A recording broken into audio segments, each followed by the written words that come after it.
Let me call to order the regular meeting of the Daly City Council this Monday, July 22nd. Let me all please just rise to say the pledge to our flag. I pledge allegiance to the flag of the United States of America and to the republic for which it stands, one nation, under God, indivisible, with liberty and justice for all. Okay, let me have a roll call, please. Madam Clerk. Ms. DiGiovanni? Present. Ms. Manalo? Present. Dr. Rod? Present. Mr. Sylvester? Present. Mr. Buenaventura? Present. Okay, so welcome again. And again, I want to convey to you my gratitude for all of you for coming today here at our City Council meeting. Obviously, we have an important task ahead of us, and we're going to have to be able to solve this together. And we're going to need your community input, and that's why I'm grateful that you are all here. But I thought I would start this meeting a little bit different than some of the meetings, or most of the meetings that we've had before. Because I think you need to, and you deserve to, know who your city council is. And so, you know, we're not just nameplates up here. We're people who live in the community, who care about your community, our community. And I thought it would be good if you heard from each and every one of us first, so that you know who represents you, where they come from, what their values are, what place, and so that you really will get to know them. So let me start first by reintroducing you to our council member Pamela DiGiovanni. Ms. DiGiovanni, go ahead. Thank you, Mayor. First of all, welcome to the community. Just in brief, just so you know that I spent a number of years in a business with medical equipo, and I think some of you know that in Spanish-speaking countries. And so my love and my heart has always been to serve with my heart only, and that my ideals and my values begin with inclusiveness. Inclusiveness to me means not with my parents, my value system, National Council of Jewish Women, with the value system of we know from the Holocaust that never again means never again for anyone. So for me, that value system was instilled my parents. My father was a firefighter, and that you don't see a person by the color of their skin, you see their heart. And you take the time to be with them and connect with them. So I think throughout the years from being in Daly City, the connectivity I've had, whether it was either helping David Canepa or with Isabel and connecting with the Latino community through that, or any community forums I've been in, and taking action as a community member, that's where my heart is. And also in our Filipino community and any other diverse community, that's my welcoming, that's my heart and who I am, because one should never know where one comes from, because we are all under one, and that's the way we need to accept one another, and that value system can never be shaken, no matter what I do. And those of you out there that know me, that are sitting here today, actually know that I lead with my heart, and that's how I got here, and the humbleness and will stay with me forever, like Nancy Rodriguez and some other people out here in the Jewish faith, that these values I hold dear to my heart, and from where we used to come from is where I began, and where my family, we are all from the land of immigrants, and that we should be welcoming to one another, and that love is there unconditionally. So thank you. Thank you, Ms. DiGiovanni. Ms. Manalo. Thank you, Mr. Mayor. I just want to say thank you for everyone being here. My family story is my mom immigrated to the United States at the age of 24. She had no family when she moved out to San Francisco. Really wanted the opportunity to find a better place for her. And so when she did that, she was looking towards finding a better place for her future family. And she didn't know she was going to have children, two children, myself and my sister. So growing up in Daly City has been so special to me. It's extremely diverse, and that's what I know, and this is what home is. And so I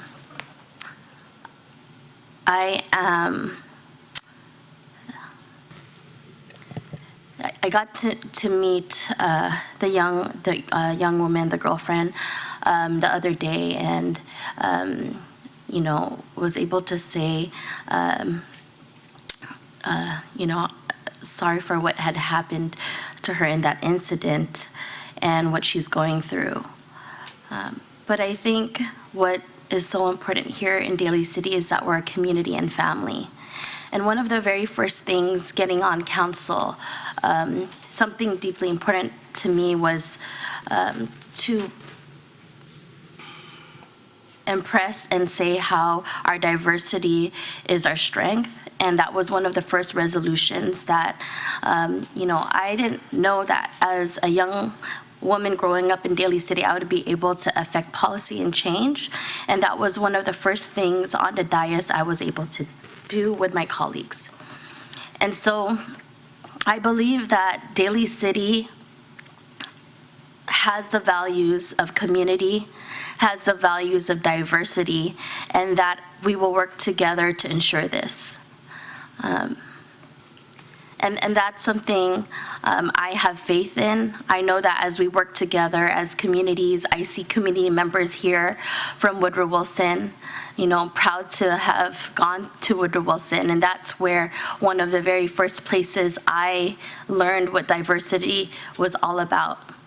And so as we work together, hearing from each and every one of you, I know that Daly City will continue to thrive to be the city that I've known for ever since I was young, and it will always continue to be welcoming, loving, and it is because of all of the diversity and the beauty that it has that makes it so special.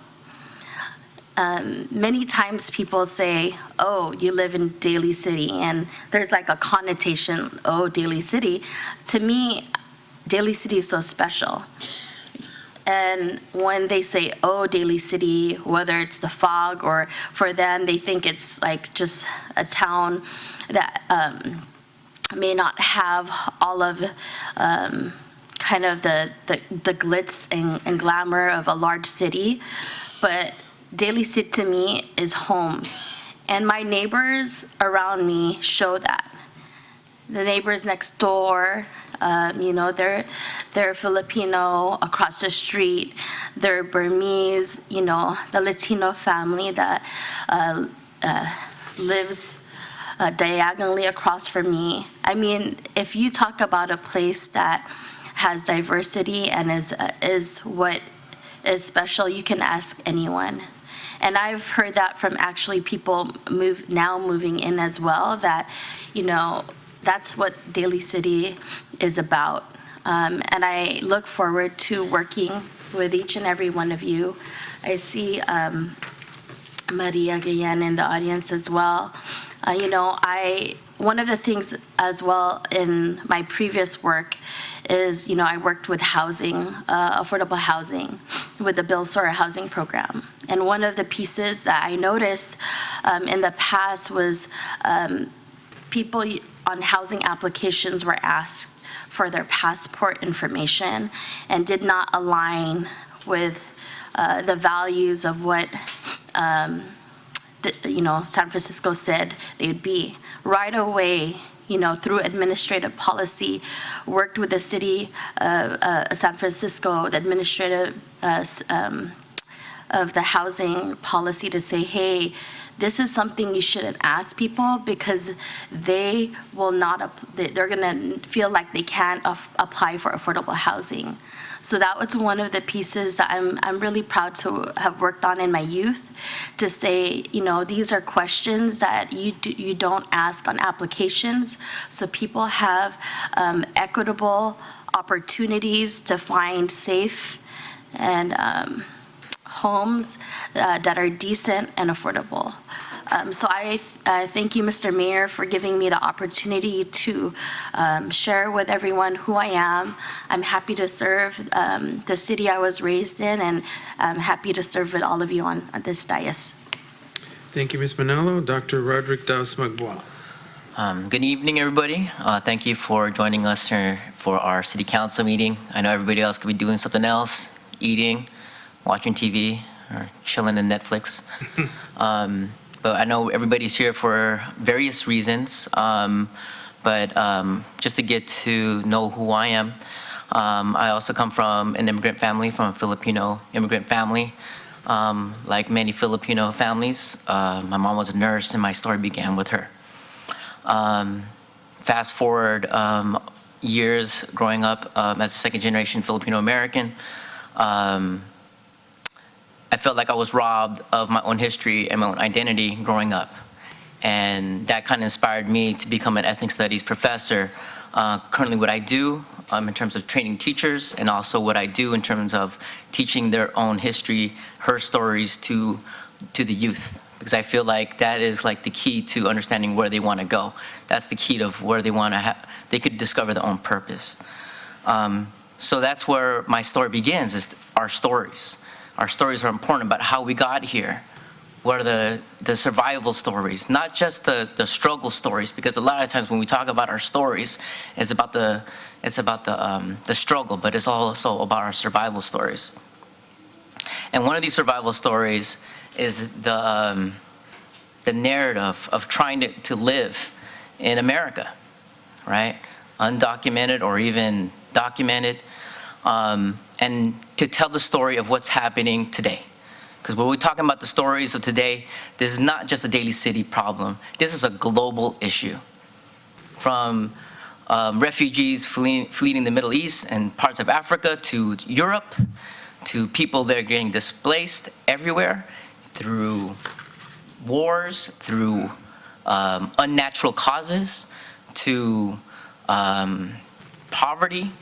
There are all these different factors that are happening that are making people move out of their homelands to different places. And I think that's what we're seeing here today, is just what's going on globally, not just locally, but these are just kind of like symptoms of what's happening globally. And those are things that I try to teach my students, to understand: why are people moving? Why are people being displaced?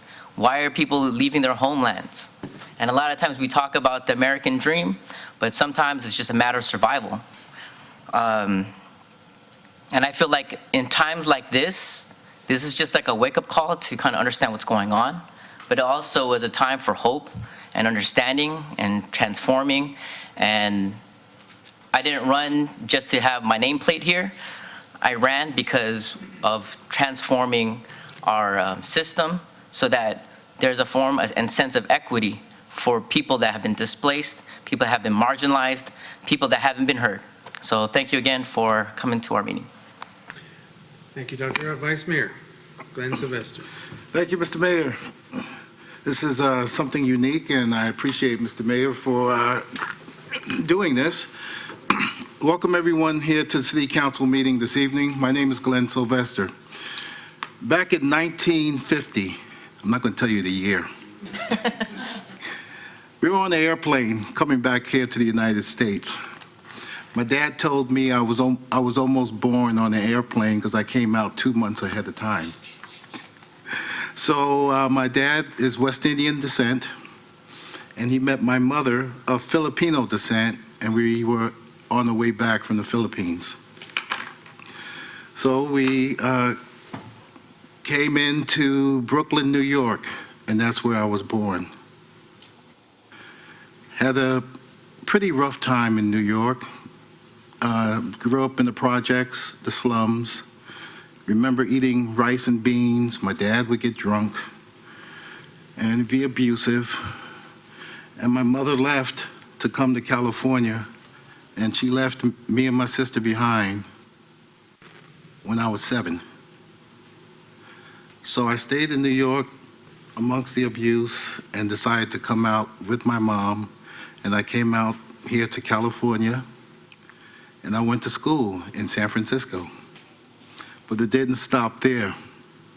All the kids, because of my accent, they would beat me up, take my money.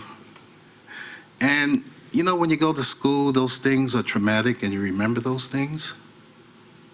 So I remembered those things. And I said, one day, I'm going to protect those who are oppressed and cannot be protected. So I joined the San Francisco Police Department back in 1978, and I worked for 33 years. And what I learned from that job was the value system of a human being. And that value system is definitely apparent and inherent here in the United States. And that is, if you're undocumented, documented, or whoever you are, you still have the rights to the U.S. Constitution, no matter who you are. Another thing I learned, before you make a decision, it is best for you to have full and complete transparency and understand. Part of getting and gaining that understanding is to always try to switch the roles. What I mean by switching the roles is you put yourself in that other person's shoes and think, what are they going through? So that's how I see things, and I'm very happy to be here. I've been married for about, hopefully my wife's not watching, 46 years, and we have 4 kids, 5 grandkids, with 1 on the way in September, making it number 6. Every day I wake up is a great day, and I'm so happy to be here.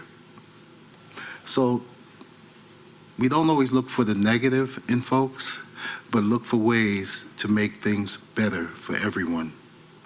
So thank you so much once again, ladies and gentlemen, and that's about me. Thank you, Mr. Mayor, for this opportunity. Thank you, Mr. Vice Mayor.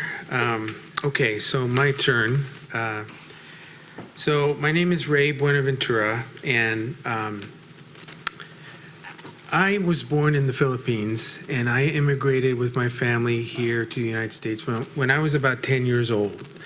And so we actually settled in New York for a while also, and then we moved out to Daly City. I went to Fernando Rivera, and then I ended up going to Berkeley for my undergrad in legal studies. And then I went to LA to go to law school. And, you know, when I was younger, I thought that I wanted to be, I thought I wanted to be a lawyer, but I wasn't quite sure what kind of lawyer I would be. And the thing is that happened to me was I got involved as an intern in the public defender's office in LA. And the thing is, I got to see people fighting for their clients. And that is what motivated me to become a public defender. So I ended up, after passing the bar, being a deputy public defender in Compton. And I was there about 4 or 5 years, and I was handling the most serious cases, from shoplifting and to murder. And so I thought that work was really rewarding. I ended up moving back to the Bay Area roughly around 1998, and I started my own private practice. And I still do the bulk of my cases through court appointment through the private defender program, where I still, to this day, the bulk of my cases are representing indigent criminal clients. I've represented people charged with death penalty cases. I don't have anyone on death row, but I've represented just about every criminal case you can imagine.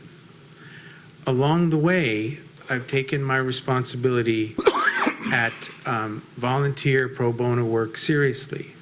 I've worked and taken cases from places like the Asian Law Caucus, from the U.S. Center on Immigrant and Children, where I have defended children who have been, who the government has tried to deport, filing asylum claims and things of that sort. So I come from a place of vast amount of experience and concern for our immigrant community and for those who have been disenfranchised and need, quite frankly, some help. So that's me, and that is your council today. And I want to thank all the council members for reintroducing themselves to the community and letting them know who you are.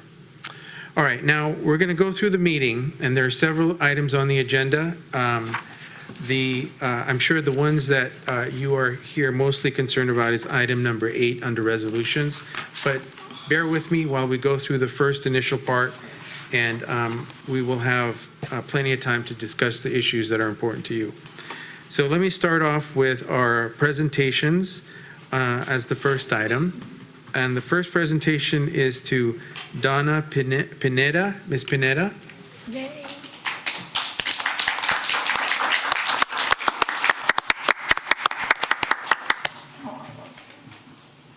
Hi, Donna. So this resolution is actually proclaiming Donna Pineda Day in Daly City. And Donna is a very special person. For those of you who don't know her, she has done such tremendous work in Daly City, in particular with our seniors, and that's why we have decided to honor her today with her own day in Daly City. So this is a proclamation, and I'm just going to read a few of the clauses so you'll know who she is and what she's done.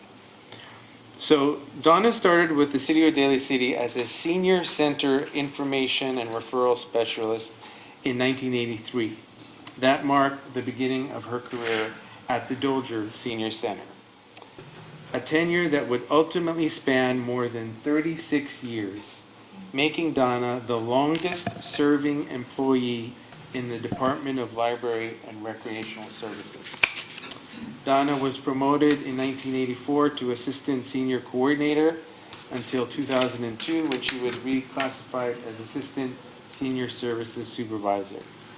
After serving the Daly City seniors and adult community for more than 3 decades, Donna retired on May 30th, 2019, leaving a legacy of excellent customer care and devotion to all those that she assisted over the years. Donna has significantly contributed to the longevity and success of each and every major event at the Dolger Senior Center, including our Crab Feed, Independence Day celebration, and Fall Festival. On behalf of Daly City, therefore it be resolved by the Mayor and City Council of the City of Daly City that it does hereby proclaim Monday, July 22nd, 2019, as Donna Pineda Day in Daly City. Yeah.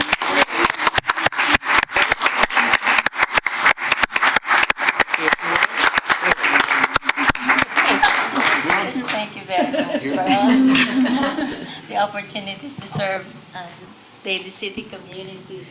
I really am grateful for all the years that I've spent here in Daly City. Thank you. Thank Donna. you. Thank you.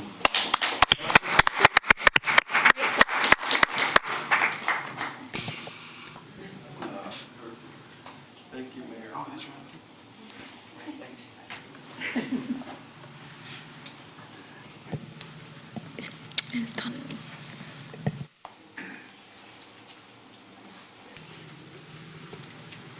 Okay, so before I go on to the rest of the items in the presentation, let me make just the general announcement. I already have some speaker cards, but I want to invite you and encourage you to fill one out so you can come up and say a few words. Let me just read the admonition. For those of you wishing to address the City Council on any item on the agenda or under public appearances, oral communications, please complete a speaker card located at the entrance to the council chambers and submit it to a staff member as early in the meeting as possible. So they should be back there, and if you have any questions, just ask one of us. We'll gladly get it to you. And when you come up, you'll have 2 minutes to say whatever it is you want to say. It's completely up to you. All right, let me go on to approval of the minutes of July 8th. Can I get a motion to approve the minutes? To approve the minutes? Second. All in favor? Aye. Any objection? Hearing none, those minutes are approved. Let me go to the approval of the general agenda. Can I get a motion to approve the agenda? Motion to approve the agenda. Okay, can I get a second? Second? All in favor? Aye. Aye. Any objection? Hearing none, the agenda is approved. Let me go to the consent agenda. We have 7 items on the consent agenda. Does any of the council members want to pull an item? Through the mayor. Yes. May I pull item number 6, please? Okay, with the exception of item number 6, can I get a motion to approve the rest of the consent agenda? Motion to approve. Second? All in favor? Aye. Aye. Any objection? Hearing none, those items are approved. Let me go back to item number 6, which is amendment to the professional services agreement for Muscle Rock landfill site monitoring. Who's going to present? Mr. Chu, go ahead. Good Thank you, evening, Mr. Mr. Chu. Chu. Yes, thank you, Mr. Mayor, members of the City Council. The item before you tonight is the proposed amendment to the professional services agreement for the Muscle Rock landfill site monitoring.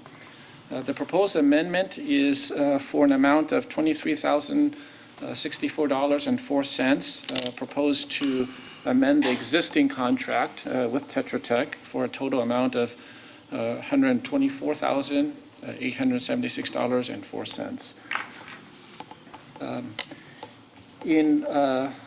In March of this year, there was a new requirement from the San Francisco Regional Water Quality Control Board that required all landfills in the state of California to test for a chemical compound known as PFAS.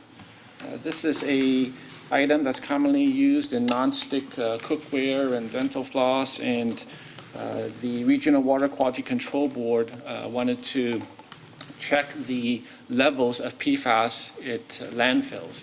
And so in March, there was this order that was put out by the Regional Board requiring all agencies to initially submit a work plan within 60 days, and then also complete the sampling and the analysis 90 days after the approval of the work plan. Due to the short time frame, staff reached out to our existing consultant that is doing ongoing monitoring. As you all know, Muscle Rock is a closed landfill. As a result of it being a closed landfill, there's ongoing groundwater monitoring requirements that we are required to do. And this PFAS is a new requirement. It was not part of the original contract with Tetra Tech, and so the proposed amendment is being requested tonight. This item is due to the regional board in September 10th, and there's requirements for all the landfills to submit this PFAS analysis and report to the regional board by September 10th. And so staff is requesting that council authorize the city manager to execute an amendment to the existing contract with Tetra Tech for the amount of an additional $23,064.04. That concludes my presentation. Be happy to answer any questions. Thank you, Mr. Chu. Ms. DiGiovanni, go ahead. Yes, I had spoken to Mr. Chu prior to the meeting, and then just to let people know that we had a discussion about the company, because it was Tetra Tech, and it came to my attention because they're the ones that were involved in the whistleblowing at the Hunters Point, and that was like disturbing to me. My friend Chris Carpenter was one of the whistleblowers, has now passed on. So he was very amenable and reassuring me that at this point that Tetra Tech, which as we all know is in court, but that they are using a subcontractor that Mr. Chu is going to make sure just for the amendment part. You can correct me if I'm wrong with our conversation, and that for this particular part, because we're under a mandate for a time constraint, then after that we will be looking hopefully for another partner in the future rather than Tetra Tech. Because of the current situation with them and their litigious background. Yeah, so the existing contract with Tetra Tech expires next year, July of next year. Based on this new requirement from the regional board and due to the tight timeframe, it is most efficient to amend the existing contract. They are using an outside testing lab that will be analyzing the groundwater samples that they collect. And we staff will get a copy of that results and be able to review that as well. Should Tetra Tech be found convicted of fraud, or if they're been found to do something improper, then when the time comes, I can certainly work with the city attorney's office to prepare a request for proposal in regards to certain qualifications to make sure that we get reputable firms that have not been convicted of, unprofessional practices. And so we can definitely work with them Right. on that. So we could check the background of the RFP. Of course, yes. Yeah, just to let people know that we didn't have that time, so Mr. Chu is not responsible for this particular part, but he will be overseeing it, so we're in good hands until it expires. So thank you, Mr. Chu. Thank you. And ask council if they would look into the Tetra Tech. Thank you. Any other questions from the council? Motion Vice to Mayor. approve item number 6. Okay, can I get a second? We have a motion. Can I get a second? Second. Okay, all those in favor? Aye. Any objection? Hearing none, that item is approved. Thank you, Mr. Chu. Thank you. Okay, now we are on to resolutions, and we are on to item number 8. So let me just entitle it. So this is a resolution affirming the City of Daly City's commitment to support and respect the rights of all community members, irrespective of immigration status, and supporting the Values Act. Here to present first is our city manager, Shauna Maltby. Ms. Maltby. Thank you, Mayor and council members. I just want to thank each of you for the opportunity for our community to hear each of your stories. I think it's important because while it wasn't stated outright, I believe the intent was to make people feel safe in this community. And I believe that staff in general is just devastated at the idea that that there are people that are currently feeling unsafe. And in that spirit, staff is recommending that the council review and approve the attached resolution, reaffirming the City of Daly City's commitment to respect the rights of all community members, irrespective of immigration status. The City of Daly City is committed to complying with the spirit and the letter of SB 54, not only because of the express safeguards to protect our immigrant community, but because, quite frankly, it embodies the city's values and the city believes it's the right thing to do. The City Council has expressed the desire to reinforce our dedication and commitment to protecting the rights of all individuals, and is currently reviewing existing immigration policy and all existing protocol and policy pertaining to immigration. The attached resolution reaffirms and expands on the previous 2017 resolution number 1730. And it is recommended that the City Council review and approve this resolution. And by all means, if you'd like to read it out loud, I would encourage you. You want me to, or? Yeah, go ahead. Okay. Whereas the City of Daly City has demonstrated its commitment to protecting the rights of all its residents and community members, irrespective of ethnic, national origin, gender, race, religious, sexual orientation, economic, or immigration status. And whereas the City of Daly City has always been a city of immigrants, and we are extremely proud of that heritage. And whereas on February 27th, 2017, the City of Daly City Council adopted resolution number 1730, which affirms Daly City's commitment to all of its residents and community members, and adopted policies with respect to the enforcement of federal immigration by law enforcement. And whereas Daly City recognizes that immigrants are valuable and essential members of our community, and a relationship of trust between the immigrant community and the public safety agencies is central to the public safety of the people in our community. And whereas Senate Bill 54, titled the California Values Act, was adopted in order to disentangle state and local resources from federal immigration enforcement and to ensure the privacy of individuals seeking services, and ensure that schools, hospitals, courthouses remain safe and accessible to all California residents, regardless regardless of immigration status. And whereas the City of Daly City supports the California Values Act and affirms its commitment to protecting its residents and community members from accessing the full range of services to which they are entitled, including law enforcement protection, without fear that the city will use information solicited in such encounters to support immigration enforcement activities.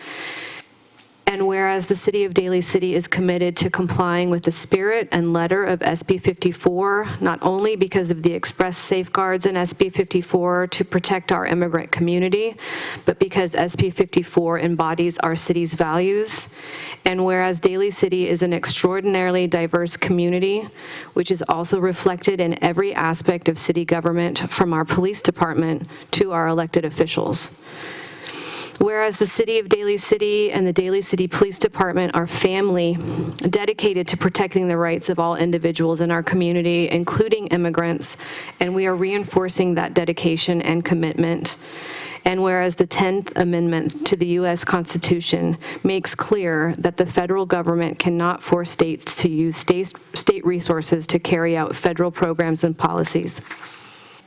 And whereas SB 54 is consistent with federal law, fully constitutional, and helps protect due process for all Californians, including immigrants. And whereas the City of Daly City values all members of our community, embraces compassion, equality, and inclusion, and proudly defends the rights of all residents, including immigrants. Now therefore be it resolved that the City of Daly City strongly supports the California Values Act and affirms its commitment to adopting policies and procedures which reflect the intent and the goals of the California Values Act. Be it further resolved that the Daly City City Council directs the city attorney, city manager, and the chief of police to draft policies and implementation guidelines that build on the protections provided by SB 54 to ensure that local law enforcement and other city departments are not engaged with immigration enforcement in any manner that is inconsistent with SB 54 unless required by federal or state law. City staff will provide the city's updated policies to community members and public policy organizations by posting the new policy on the city's website. Great. Thank you very much, Madam City Manager. Okay, so let me say that we all have a lot to say about this issue, but I think the most important say is you. So I'm going to start by calling the speaker cards for those that have signed up to speak. And so I think I have about maybe 8 or 10 of them. I'm gonna maybe do them three at a time so you know when you're coming up. And you'll have 2 minutes and there'll be a clerk who is gonna monitor the time. But so you're welcome to come up. We encourage you to come up. If you get the desire to fill out a speaker card, you could fill it out anytime you want to. Okay, so let me just call in order of what I have. It's going to be Maria Gillen, Darylyn Tom, Jessica Yamain, Sarah Lee, Ethel Rodriguez, Teresa Cameranesi, Amy Lynn, and Austin Trong. So let me start with Maria Gillen, Darylyn Tom, and Jessica Yamain. Maria?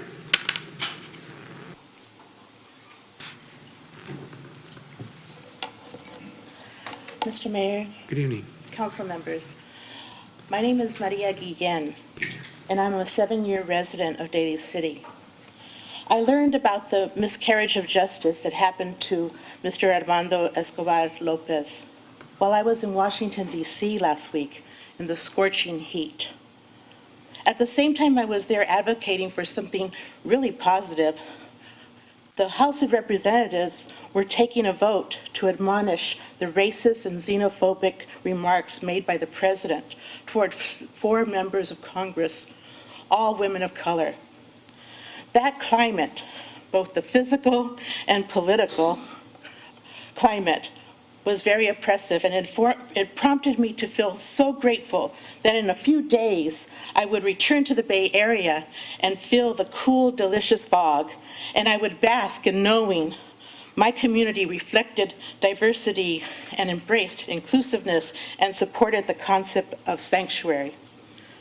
imagine my shock and anger learning there was a serious breach where Armando was detained without a valid reason and then turned over to ICE. I urge the City Council to do more than issuing a resolution in support of immigrant communities. While I am a fan of thoughtful gestures, there is a time and place for that, but standing up to bullies or safeguarding our democracy are not such times. I applaud his partner, Krisha, for valiantly pursuing justice on Armando's behalf. I also learned that Armando is an artist, and while unlawfully detained, he has written more than 25 love letters. Our communities need more of what they have to offer: bravery, artistic expression, and love for one another. Otherwise, we are all in peril. We need a stern change in policy to prevent these breaches from happening again, and we need to remedy the situation. Thank you, Ms. Gillen. Daryl and Tom? Then we have Jessica Yamani.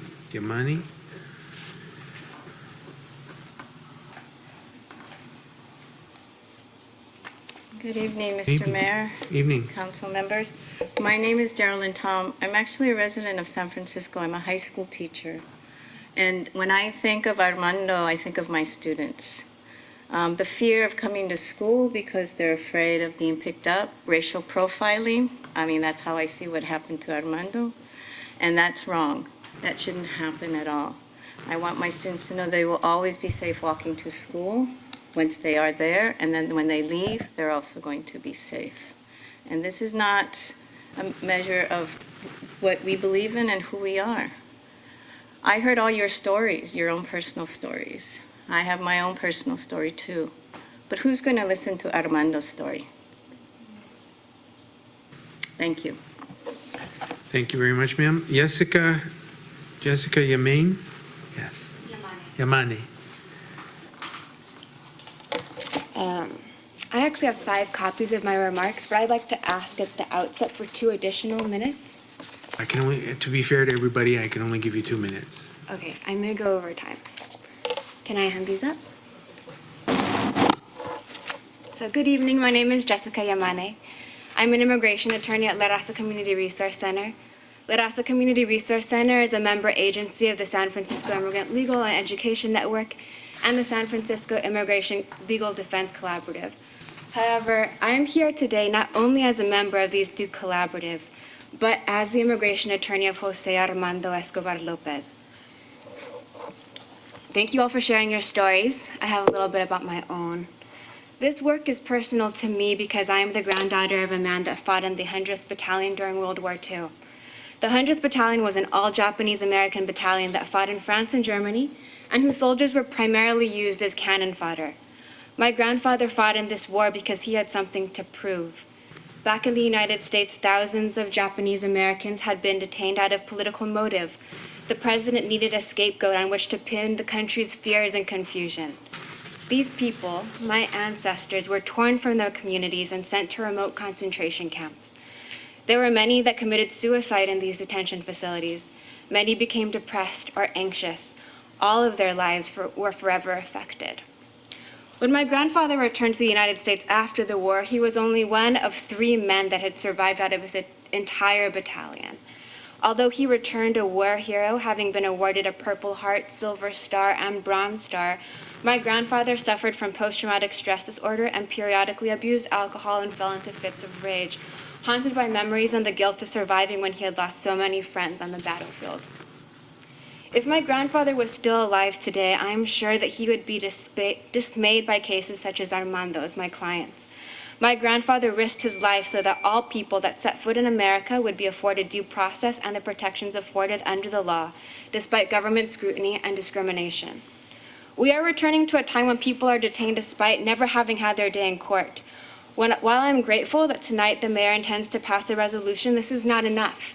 Just as medals did not heal my grandfather's psychological traumas, words alone are but symbols if not accompanied by action. Today I'm requesting 2 specific demands on behalf of my client. First, I respectfully request that Daly City advocate to ICE for Armando's release on parole. Here, it was the Daly City Police Department that detained my client. This city is responsible for unlawfully detaining Armando, and they should take responsibility by advocating directly to ICE for his release. Okay, I'm going to ask you to wrap it up. I am. I've given you more time than the 2 minutes, and I'm trying to be as respectful as I can. But we have your full letter here, and it's going to be part of the record, but I respectfully ask that you wrap it up. I will. Okay. Second, I respectfully request that Daly City provide Armando with a U visa certification. One of the requirements needed to apply for a U visa certification is a form signed by an authorized official of a certifying agency that has verified that the individual was a victim of a crime and has been or is likely to be helpful to the investigation or prosecution of the crime, all of which Armando has been. This is what we are requesting of the city of Daly City, a certification to allow Armando to pursue a specific form of relief known as the U visa. If this was, as Your Honors continue to attest, an isolated incident, then a signature on a U visa certification would go a long way in demonstrating the recognition that Armando should never have been detained. Thank you for the additional time. Thank you very much. Then I have Sarah Lee.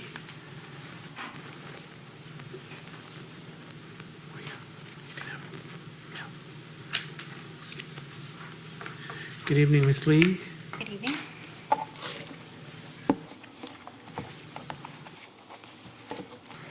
Good evening, everyone, City Council members, Mayor. My name is Sarah Lee. I am a resident in Daly City in the Crocker neighborhood. I'm also a community advocate at Advancing Justice Asian Law Caucus, and we have been supporting Armando with his case when we heard about his story through his partner, Crisia, who used the rapid response hotlines. I wanted to say thank you for sharing the stories that you've included when you introduced yourself, the resolution today. I think that more than ever, as you sit with the stories that you have, that it would turn into very tangible, clear actions, that even more so, it would really connect you to the story of Armando's who came here to survive, who came here fleeing domestic violence. We hope that the stories that you shared would deeply connect to Armando's to make clear action, because a resolution, although it is a really wonderful thing to embody these values, it has to accompany action. It has to have teeth. There was a resolution that was passed in 2017, but the policy within Daly City's immigration policies were flawed, and they did not comply to SB 54. And we need to be able to make sure that these resolutions actually turn these symbols and values into tangible action. And so our ask today is to make sure that Daly City Police eliminates all cooperation with ICE. To comply with SB 54 is just the bare minimum. In a time where immigrants are threatened with ICE raids, we want to make a very clear statement that Daly City is no longer collaborating with ICE at all. SB 54, making sure that Daly City policies are compliant is just the bare minimum. I know Daly City can go further with the people on the board, on the City Council. I think this is something that you all have the readiness to do, and I believe you all are able to pass a policy within Daly City Police Department to stop all collaboration. Again, I want to address that this is not just an isolated incident. If this is a flawed policy within the Daly City Police, it currently has many flaws with SB 54, and we want to make sure to address this systemic issue. Thank you. Thank you, Ms. Lee. I have some resources I can share with you all too. Can I share with the City Council members? Sure. Okay. Thank you. Then I have Ethel Rodriguez, and then Teresa Cameronesi, and Amy Lynn. So Ethel Rodriguez, good evening.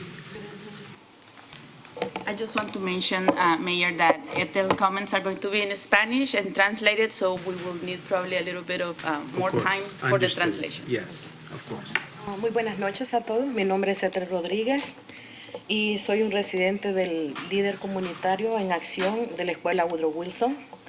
Esta noche soy la persona que formalmente estoy presentando a todos los líderes del clero de Fe en Acción del área de la Bahía. En Fe en Acción decidimos tener un solo vocero esta noche para tener este mensaje claro. Good evening, my name is Ethel Rodriguez. I am a resident of Daly City and leader of the Community in Action movement at Woodrow Wilson School. Tonight, I am the person who is formally representing all the leaders and clergy of Faith in Action Bay Area. In Faith in Action, we decided to have only one spokesperson tonight to have a clear message. El 19 de julio, Fe en Acción tuvo la oportunidad de reunirse con el liderazgo de la ciudad para hablar sobre el reciente colaboración entre la policía de Daly City y ICE. On July 19, leadership of Faith in Action had opportunity to meet with the leadership of Daly City to discuss the recent collaboration between the Daly City Police and ICE. La persecución del arresto de Armando Escobar López, un residente de Daly City, y su transferencia a la custodia de ICE van mucho más allá del impacto y del daño a Armando y su familia, porque se han dañado la confianza entre la comunidad y la policía y toda la ciudad y el condado. The leadership, the repercussion of Armando's arrest, a Daly City resident, and transfer him to the ICE custody go far beyond the harmful impact on Armando and his family, and have rippled through the entire city and county. Este incidente aparentemente aislado dañó gravemente la confianza entre la familia inmigrante y la policía. This seemingly isolated incident severely damaged the trust between immigrant families and the Daly City Police, and raised serious concerns among immigrants and non-immigrants alike. Y levantó preocupación entre los inmigrantes y no inmigrantes por el hecho de las políticas actuales del Departamento de la Policía, que han violado tanto la ley de los valores de California como los valores de la ciudad santuario de Daly City. That current police department policies have been violating both the California Values Act and Daly City's own sanctuary values.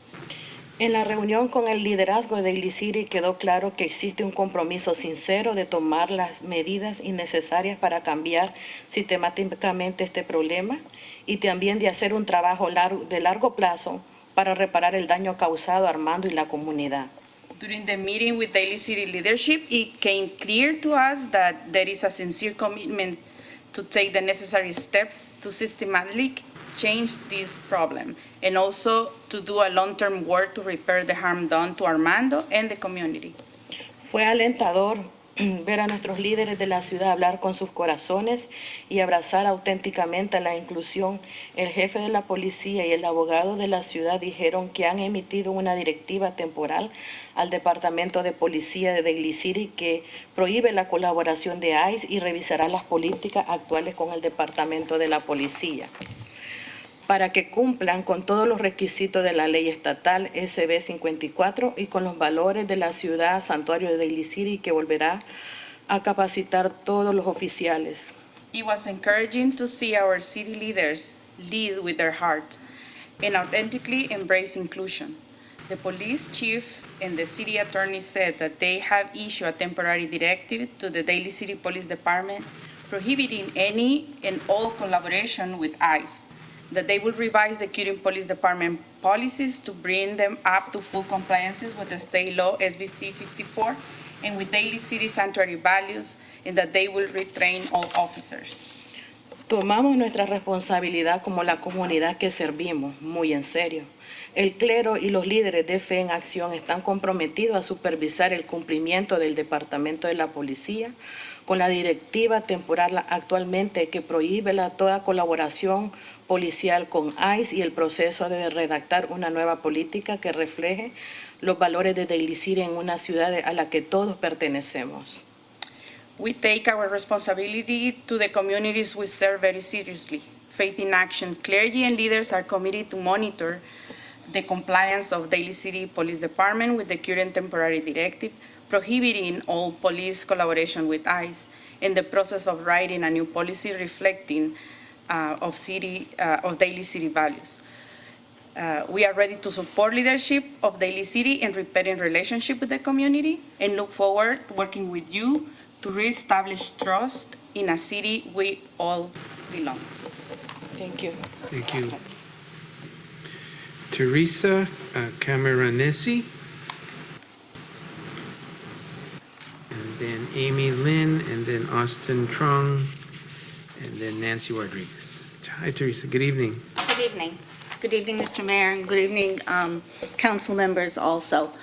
And just like a couple of you, I'm also a daughter of immigrants today.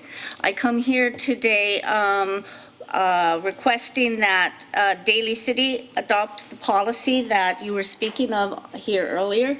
I got here today by taking the BART. The station on which I entered the BART is the Tan Fran station. I think all will remember that Tan Fran has in the memory of all Californians, it is a place of racial profiling, from where our neighbors were taken away, etc. This is the memory of what we have in our Bay Area. I was particularly struck, I listened when you said, Ms. Giovanni, that never again means now. And for you here today, you city council members, never again means today, that you get to do something different. You get to pass the resolution, and hopefully you will also support what Mr. Armando Escobar Lopez's lawyer is requesting of you. That is really all I have to say to you today. Thank you very much. Amy Lynn?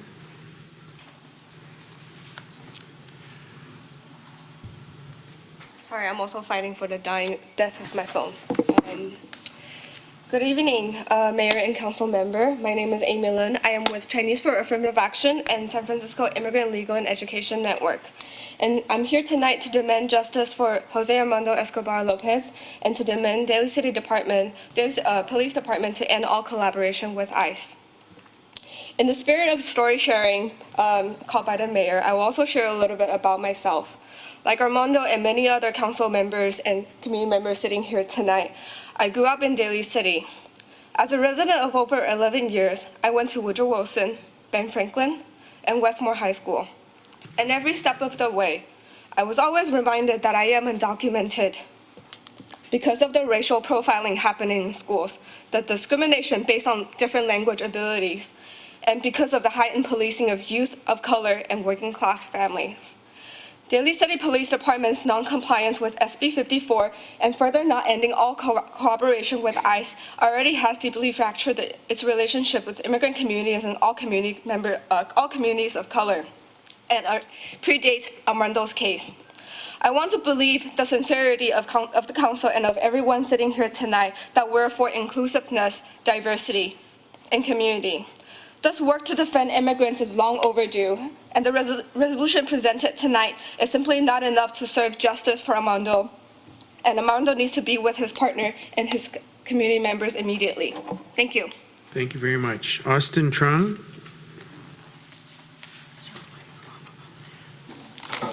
Good evening. My name is Austin Trung.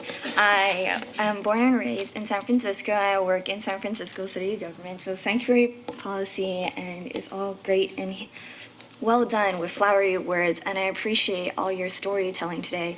Today I am drawn here by Armando's story, who was detained by Daly City Police Department and is in an immigration detention facility right now facing potential deportation. So with this flowery resolution, I hope that there is tangible action steps that hold true to accountability, transparency, and the values that you speak so highly of. But I want to uphold that Armando's story is just one of many. So when we are drawn today, yes, we are not Netflix and chillin', but we are drawn here today because there are tangible steps that we can do right now. So when you're listening to our stories, I hope you remember that justice is more than shaking hands with the police department and saying goodbye, and that we hold true to that. Thank you. Thank you very much. Nancy Rodriguez?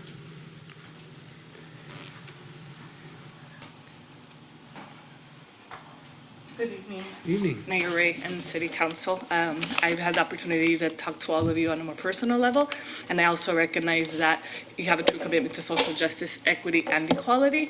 And I wear different hats here. I am the daughter of Salvadoran immigrants and come from a family of very mixed legal status in this country. And so I take this very personally. And like my colleague Daryl and Tom, I am also a high school teacher, and I take a lot of pride in recognizing that Daly City was founded on refugee status as a refugee community after after the 1906 earthquake. And with that, I have been so proud that Daly City has had that as a banner. But along with that, I'm always having conversations with my young immigrant students, particularly my Salvadoran males who have been under attack for the last 2 years since Donald Trump came to power. Calling our families and the men in our families gangbangers, calling them rapists, and calling them all sorts of things. That hurts me because I feel like they're talking about my cousins, my brothers, my father, and so forth. With that said, when I come to work, or when I go to work, when I come from work, on my way to school, I see many young immigrant males who happen to be my students because they now live in Daly City, yet I teach in San Francisco. And we talk about it in school. Don't you like Daly City? It's pretty safe, right? And they're like, yeah, I like it. It's calmer than the Mission. And so with that said, one of the things I advocate, because I stood here in January of 2017 to talk about Sanctuary City, I just request that now, because of the situation with Trump, things are getting worse. I feel like we do need more protections today.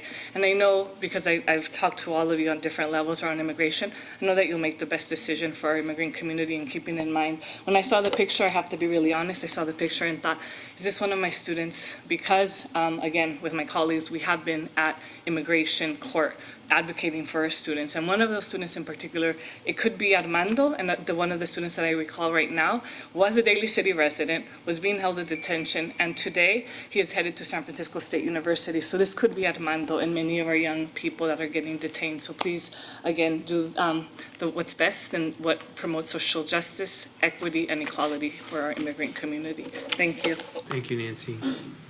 Okay, I don't have any other speaker cards, so I'm going to make one final request. If you want to speak, the time is now to, yes, sir, come on up.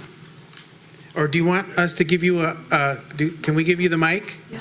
I don't care. Okay, we'll just give you the mic so you don't have to. Just state your name for the record so you don't have to come up.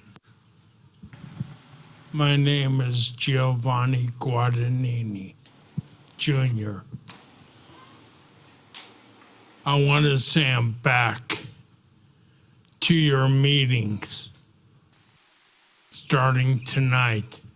When are you guys gonna take your heads out of your butts and get with the ADA program? Why are you blocking the curb cuts? Why are you blocking the sidewalks with the men working or something? It's been this way for a couple weeks. So what, I have to ride my wheelchair or scooter in the street? I grew up out here in Daly City for 51 years. I've done service projects out here with the Boy Scouts. I'm an Eagle Scout. There ain't that many around. But what are you guys gonna do? There's a sign right now right by my house blocking the sidewalk. You got another sign blocking a curb cut. I don't see you guys doing anything about the city or the community. What about widening the sidewalks from the curbs to the house 5 feet? It belongs to the city. You think I want to mess up my chair more? You guys are illiterate like the city of Pacifica. I'll have all you guys arrested by the city or chief of police of Daly City. I'll even have my attorney come down here and sue all you guys. I'll do a thing to have all you guys removed from office. I don't see nothing being done by Daly City. And I think you don't want me to go public. I'll put this on TV and stuff and in person. because I will and I know being handicapped, I have rights also, just like you and everybody else. It took me a long time to get the signs from you guys to put up where the underpass is. Why don't you guys put a camera in there and catch the people putting garbage on the sidewalks?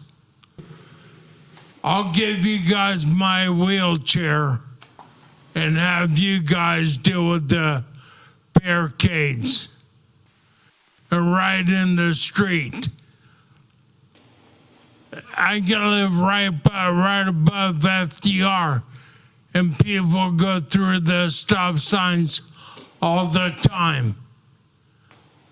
You think I want to ride in the street and get hit? Because if I do, I'll swear to God, I'll own the city. I'm not even done with Pacifica yet. All right. Thank you, sir. Appreciate you coming today. No, I want answers. I swear to God. So let me just say that the public comment part is something that we can't take action on, but we have a city manager that's going to take all the information. I know you talked about blocking sidewalks. And we're going to ask you about what locations you're talking about, and we're going to do a follow-up with you. That's the best I could do. guarantee you pictures don't lie. I got you. Thank you, sir. And I'll go public with it on the news and stuff. All right. What right do you guys have saying all your little sad stories about being immigrants? Okay. Or about the community of Daly City? All right. Thank you, sir. Let me now go on to open this to the discussion amongst the council members, because I'm sure we have a lot of thoughts. And so let me open up to discussion. Who would like to go first? Go ahead. I want to say thank you for everybody that came up and spoke from their hearts, their minds, and their spirits on the issue about Armando. Again, resolution is just the first step. And a lot of times you gotta crawl before you can run. And I think that's where we're at. Because when we talk about, we know this is an important issue for the council. It's an important issue for Daly City. And I just want to say that the resolution, and a lot of times traditionally, people put out resolutions and people put out flowery remarks. But I promise you that, on this council, we're taking the necessary steps to make Armando's story heard and to be seen and to be, we're working with everybody, from city to our own lawyers to our DCPD. And I think this is a really important mark in terms of our own history, in terms of what can we do moving forward, because we are living in a different time. And I'm holding myself accountable, and I know my colleagues are doing the same. And I just want to say thank you for your thoughts and your reflections, and we're here for you all. Thank you again. Thank you, Dr. Rod. What about safety first? Thank you, Dr. Rod. Ms. Manalo, go ahead. Mr. Mayor, thank you very much. I do want to echo and say thank you for all of the speakers that were up at speaking earlier today. As soon as we found out what happened, the mayor convened the council right away. That's what happened. And as soon as we could meet, we did meet. We took this matter and very urgently, and was thankful to Faith in Action and the Asian Law Caucus, where the mayor led the meeting to meet with directly the community. Yes, this is a resolution, but we are looking at a way to look at all the policies that are in place so that this will not happen again in the future. And we're taking it extremely seriously. I think it's, a reflection of the directive that has been stated from the chief of police and mentioned by Faith in Action, that at this point, there are to be no any collaboration or correspondence with ICE at all. I mean, and that was immediately done.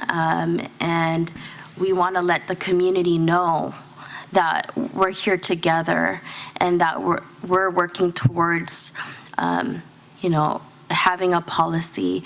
And we don't want to rush into it, but we want to be able to have policies where we can look at every single part of the pieces together with, as mentioned, the city attorney, also through with the Daly City Police Department and us as council, as policymakers.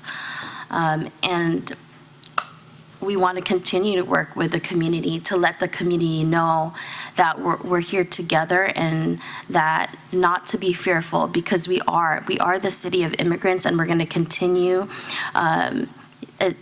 It's unfortunate it's happened, but now we're going to make things stronger because this is the values of Daly City. Thank you, Mr. Mayor. Thank you, Ms. Manalo. Mr. Giovanni, go ahead. Thank you. Yeah, I want to echo and say that I welcome everything. I don't know if Amy Lynn has left the building, but Amy, we worked together on immigration issues back in the last not this presidential, but in 2016 on the Obama. We took circles of immigrants to Dianne Feinstein's office together, along, I believe, the Asian Law Caucus, and some of them were with us out front when it was the Obama administration. And so we take this very seriously, and that I know that people say that we know when the incident happened, and in the press release, which is posted and went out, that we were very transparent, that the council was not aware of this until July the 11th, and we did take immediate action to post a session. And then our chief, this is all public, then he did send a letter. I believe that they will speak to that on to the immigration. And then there were several actions that were taken immediately. So we have to move quickly, and we did, and we're still moving forward. And the one that's attached tonight to refer that our chief stays active and he remains in here, and that is the one, that's the directive that says unless the circuit present, it says shall not on further notice. So that's in here as well. So we've been able to, the council, they can only meet with 2 members when they met with Faith in Action, but I happen to know them. I have the humble to know them personally, and that we will continue to do that. And our Officer Ortiz, he's our Spanish-speaking community officer, and who is looking forward to keeping built in the Latino, Hispanic, Spanish speaking, and it affects all backgrounds, not just one background, as we saw tonight. And so I want to tell you that never again, yes, and I thank the lady for acknowledging that, because I have personal stories with that we don't need, like you said, tonight is about you, but with the Holocaust. So I think all of us have shared those deep sentiments pretty strongly. And this will be going forward, and I'm sure that our city attorney will be able to give a little background, if she won't mind. Great. After, yeah. What are you asking her for? Just to give a little bit, after. Yeah, go ahead, Mr. Vice Mayor. Thank you, Mr. Mayor. Ladies and gentlemen, this is a tough decision. Anyone in public service, whether you're an elected official or whether you're a police officer, you stand and you take an oath. That oath states that you shall adhere to the Constitution of the United States and to the Constitution of the State of California. There's something whenever a conflict exists, there is a law called pre-exemption to which the U.S. law is the supreme law of the land. In California, and you've heard it many times tonight, we believe in something called the spirit of the law. Police officers, when they're on the field, they can either go by the spirit of the law or by the letter of the law. A classic point example is that if you ever been stopped by a police officer and he or she decides, you know what, I'm not going to give you a citation today, but I'm going to let you go. That, ladies and gentlemen, is the spirit of the law. This is what we're looking for in this particular case. As I do not have all the particulars as to what happened in this particular case, U.S. Constitution also says that you are innocent until you're proven guilty. Let's wait for these facts to bear themselves out, to actually see what actually happened in this case, and let's not cause or blame others. But you know what? It has been a rude awakening, because if it does come to fruition that it was wrong, we need to do something about it. If it comes to fruition that it was right, we still need to do something about it, because this is Daly City, folks, and we respect everyone, no matter who you are. I have the complete confidence of my council already, because I know how they feel, but I have even a greater confidence for our chief of police, our city attorney, and the city manager.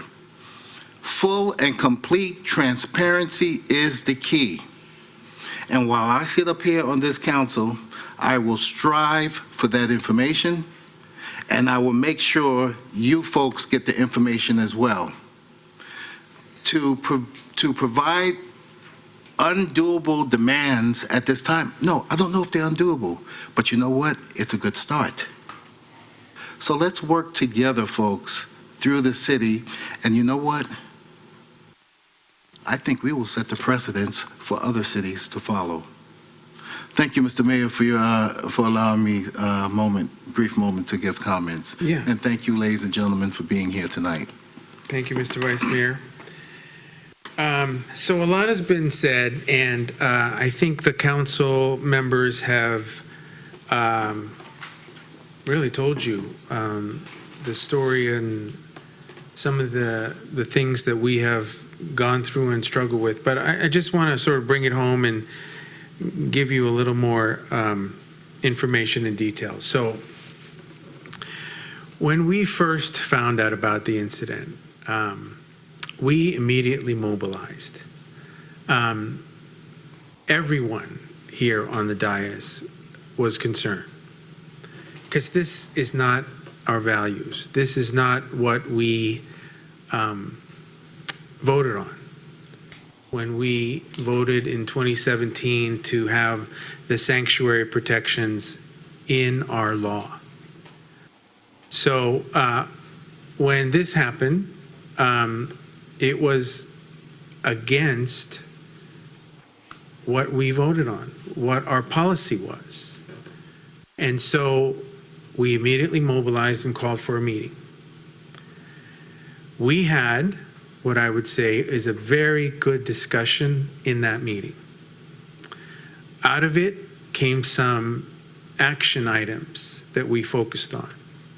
We asked a lot of questions, honest questions, real tough questions.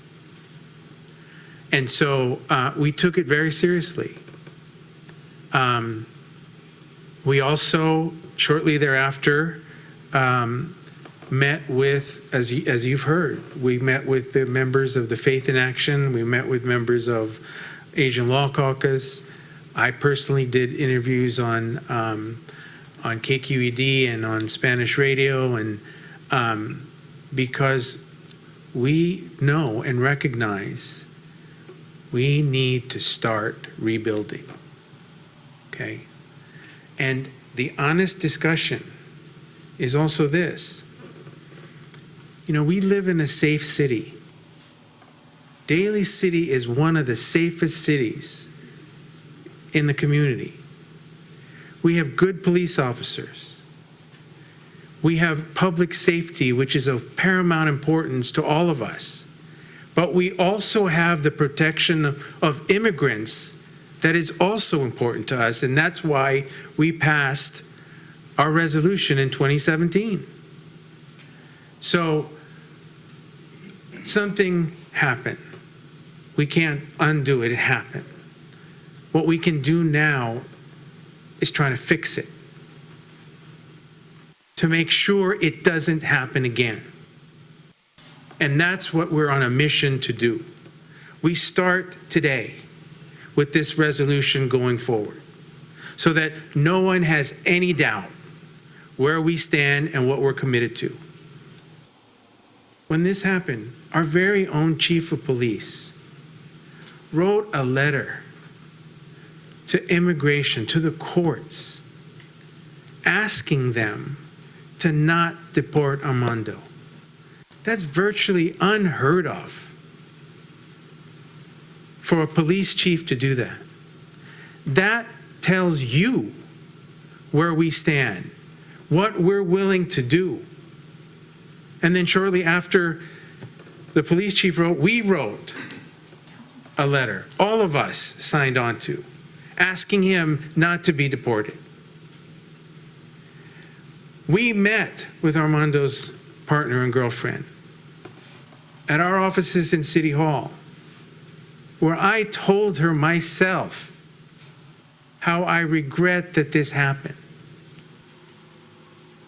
And out of that meeting came a lot of great suggestions, a lot of very specific and detailed policy requests, policy changes.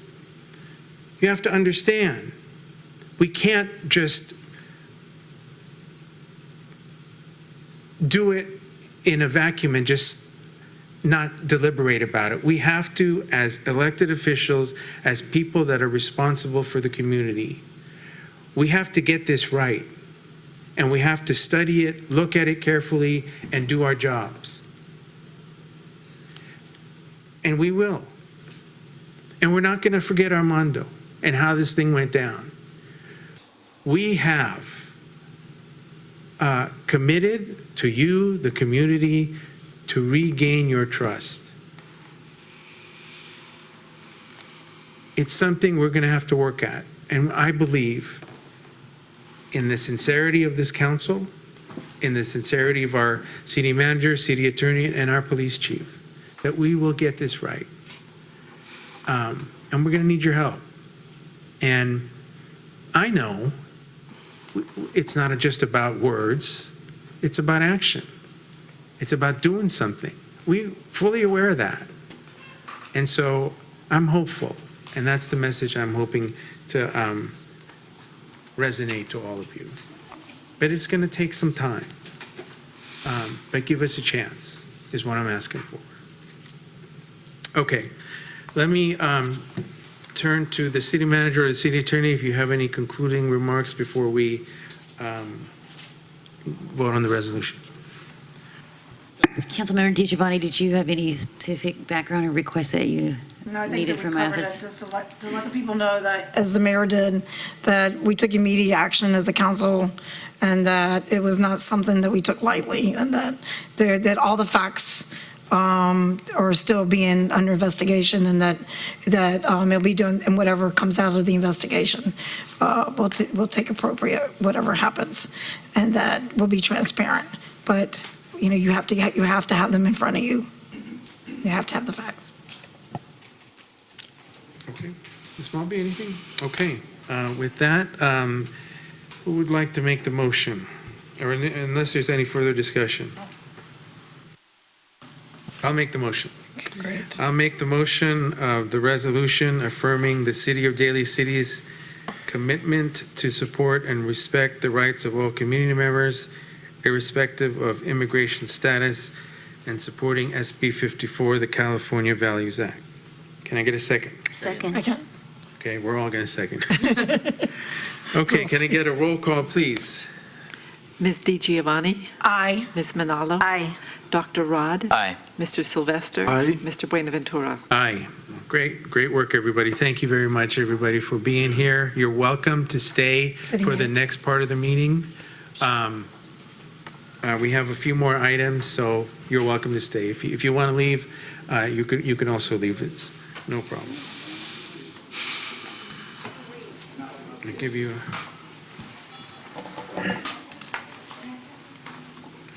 Thank you for being here, everybody. Thank you. Thank you. Buenas noches. Ana Isabel.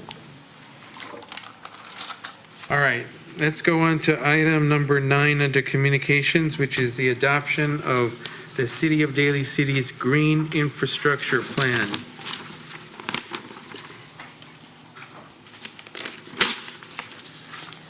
Good evening, Mr. Mayor and members Evening. of the City Council. I'm Sibeli Kaya, Senior Management Analyst with the Public Works Department. And back in 2017, you approved a work plan for the city to develop a green infrastructure plan.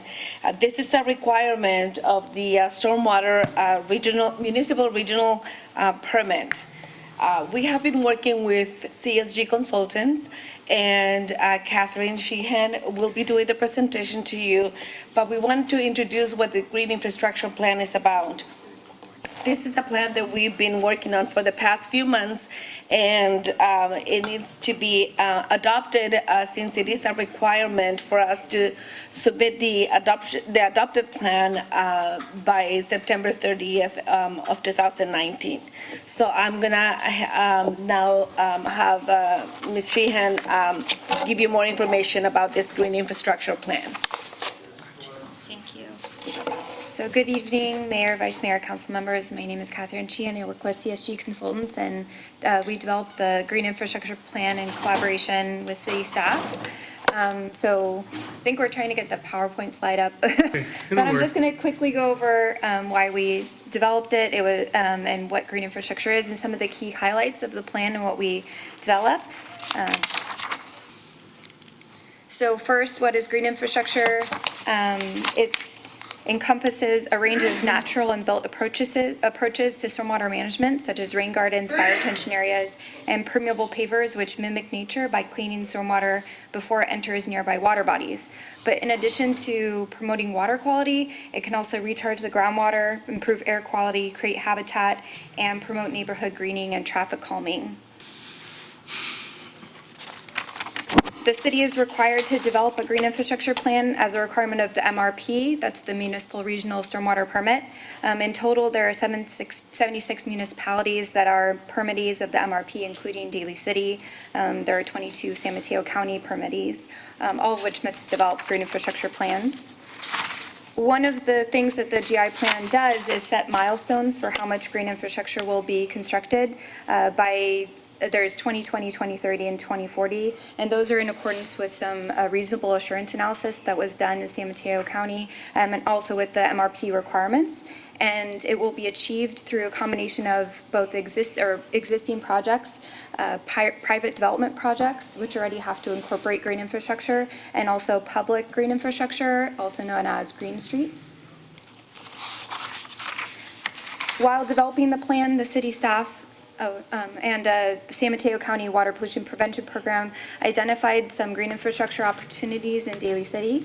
And these are locations that have a high potential for green infrastructure due to their physical and land use characteristics. And we will also aim to include green infrastructure where feasible and appropriate on upcoming CIP projects. So this is one of 3 maps of Daly City showing different green infrastructure locations, either existing or potential. And then we also developed a new green infrastructure website, which it highlights some existing green infrastructure projects in the city, and we hope that it'll help engage the public in our efforts to improve water quality and help explain what green infrastructure is in city context. Oh, sorry, is it too loud? I'm so sorry. Oh, slower. Okay, sorry, I'll go slower. Oops, I think I skipped one. So there's also a green infrastructure interactive map.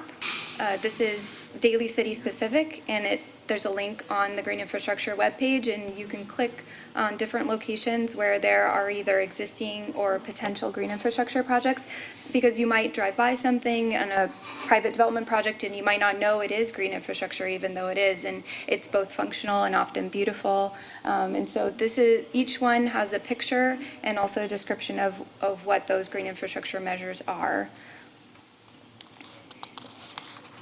Next are some potential green infrastructure projects. So as I mentioned, we're going to try to include green infrastructure where feasible and appropriate on CIP projects. There are two in the works right now, Westlake Elementary School and Mission Street Streetscape Project.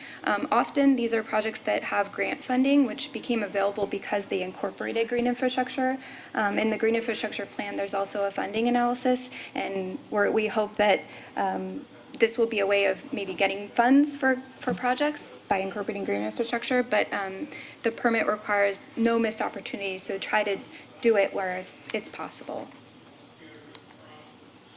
The next steps are that we recommend council approval of the GI plan. We're going to submit the GI plan to the Regional Water Quality Control Board in September with the city's annual report. And then following that, we will begin, and the city has already begun to implement the green infrastructure plan and apply policies of trying to incorporate green infrastructure where possible, and encourage green infrastructure in private developments. So with that, I'll just open for questions. Sorry, I was too fast. No, it was good. Any questions? No? No questions? Good presentation then. Thank you. Thank you. Okay, so is there a motion to adopt the resolution? Motion. Okay, Second. A second, going to get a roll call, please? Ms. DiGiovanni? Aye. Ms. Manalo? Aye. Dr. Rod? Aye. Mr. Sylvester? Aye. Mr. Buenaventura? Aye. All right, thank you very much. Let's go on to item number 10, which is the implementation of Transparency Dashboard Project.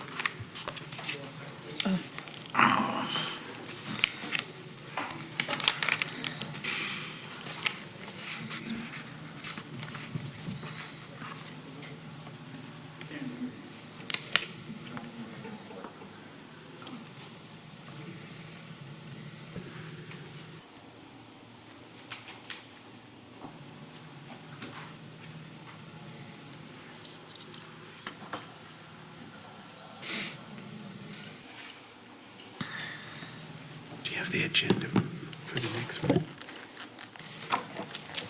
I mean, the agenda for the next.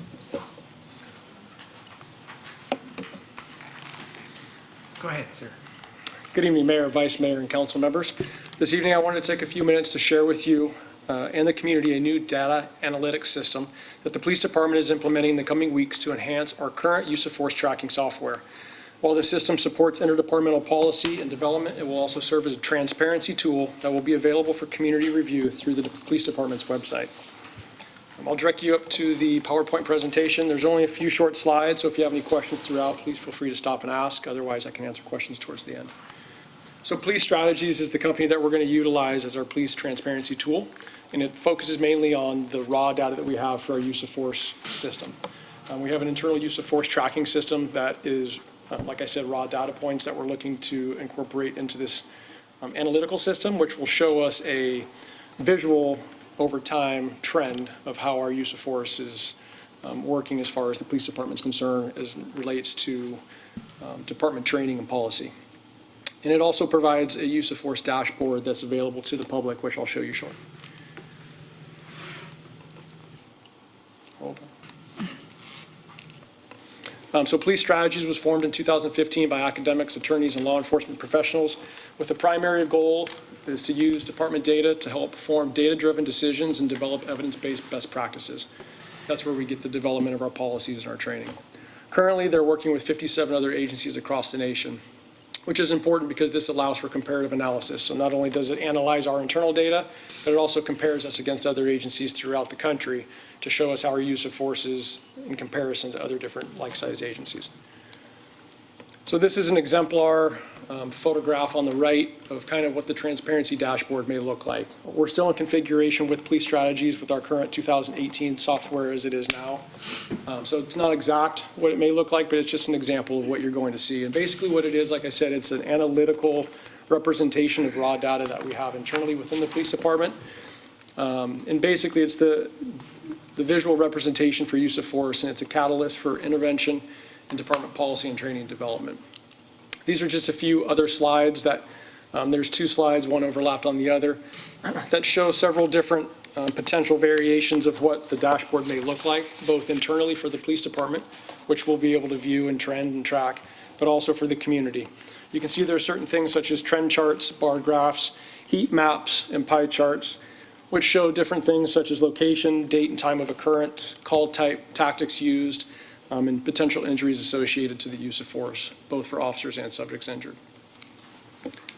So police strategies basically collates 150 data points, which they extract from information that we provide them. Examples of those data points are the date, time, and location, officer and subject descriptors, reason for contact and suspected crime activity, type of force used, level of resistance, injuries sustained by officer and subject, mental state, intoxication. And again, that's a short list of many of the data points that they pull from.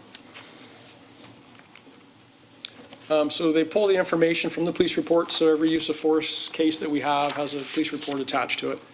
We also have an internal tracking system called Blue Team that we've now been using since October of 2017. 2018 is the first year that we had consistency within the system, and it gives us a full year of data to create that analytical trend from that we'll be able to review, and the community will also have an opportunity to see.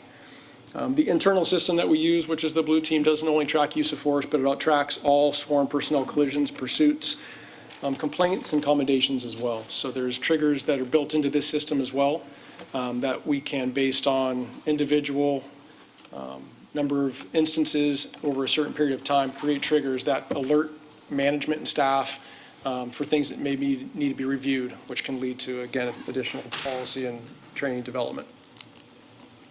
So this is kind of a snapshot of what hopefully the city will be able to have access to, the public. So this will be our city department website, which is active now. So it's dalycity.org/police. We're going to work with our IT department to figure out exactly how we're going to incorporate it, but likely it'll be under one of the drop downs such as community resources. You'll have an opportunity to click on a link there, which will take you to our independent dashboard. Wow. I did utilize, if I can get this to work, I did utilize San Jose Police Departments, and I'll just be able to click through just so you can get an understanding of kind of what ours may look like as well. Wow. So this takes you straight to their police department. This is just the public website. Go under crime stats and maps, so we'll have a similar drop down, force analysis. And this is exactly what our public will have an opportunity to see.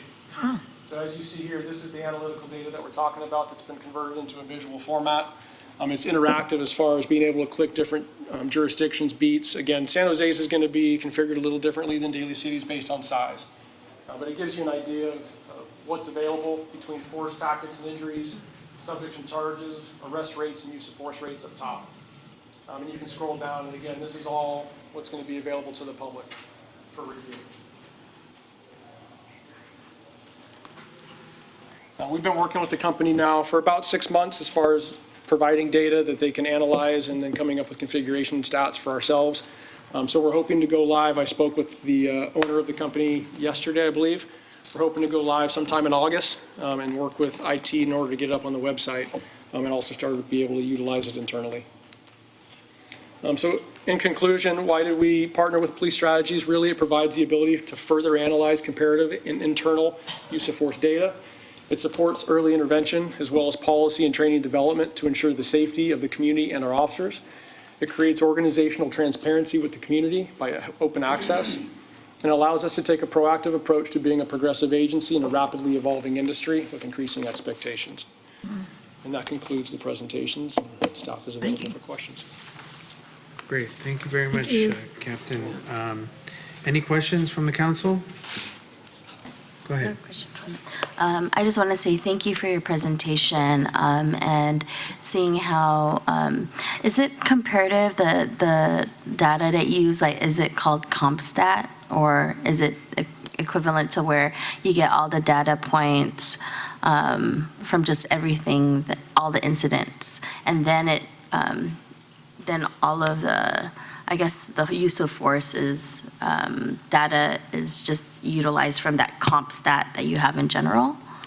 Yeah, so the comparative data is when they take the 150 data points out of our use of force reports, they have the 57 other agencies across the country. Local agencies that I'm aware of are San Jose Police Department and Capitola. So there really aren't any agencies that I'm aware of specifically in the region that utilize this outside of San Jose Police Department. But it will compare our 150 points. So it'll show us how many uses of force incidents we have per arrest or per 100 arrests, how many times we've had injuries associated to wrist injuries or any type of data that we can extract from that. And it'll compare those same numbers for us to the same numbers of another police department and tell us over these 57 agencies that they're tracking if our numbers are low or if we're average with everybody else or if we have a spike in some specific area that we need to kind of examine and analyze internally and figure out if there's something that we're doing based on training or the policy that we currently have, or if there's some other external factor that we need to take a look at and address in order to lower those numbers and make sure that, one, we're either comparative or two, we're within reasonable standards for use of force. Yeah, I think that it's great how you have it on a website and it's extremely transparent for the community and innovative for the Daly City Police Department to use technology where you get data points and are able to use it to enhance and also, yeah, I feel, I remember during graduate school in my master's program when we talked about CompStat. At that point, I didn't know I was going to go in public service, but we did talk about how there are police departments utilizing data and how they use data in order to enhance, service. So it's great to see Daly City PD move in. We have so much technology now. Why can't we use it for the betterment of our community? And so thank you for that. You're welcome.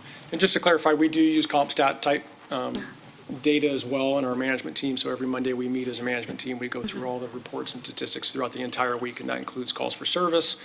And just to track a trend of figuring out where the crime's occurring or potentially so we can make sure that we allocate resources appropriately. So that's kind of what CompStat Yeah, that was definitely the analysis I had to do in my MPA program. So thank you. We do that weekly, yes. Go ahead. Only one comment. I just like that, like, now we're at this technology age, and that it's another way you guys always continue to connect with the community. So you're gonna have another way to connect with the community. They'll get to know more people about our National Night Out and all the great things that you guys do within our community. The Cops and Cars. We'll have another one hopefully again. So we're always having such great. Thank you for all the work. Appreciate it. Thank you. We will ensure too that once this actually goes live, we'll push out media, That's great. social media. It's exciting. So Yeah, everyone's aware. thank you. Any other questions, comments? Go ahead. Well, you know, Captain T's already got that smile because I think, first of all, I want to thank you for your presentation. And this is different from CompStat because CompStat analyzes where crimes occur and subsequently you can trend as to where crimes may occur. This pertains especially to the use of force and how force is used. I was looking up there, and if I was a bad guy, I'd look for the area where you have the less use of force and commit a crime there. And I'm concerned about the transparency to the community as well, because if they look up there, they can see, okay, that looks like a safe area, and maybe police won't be there in that area. So I think that's something to be aware of.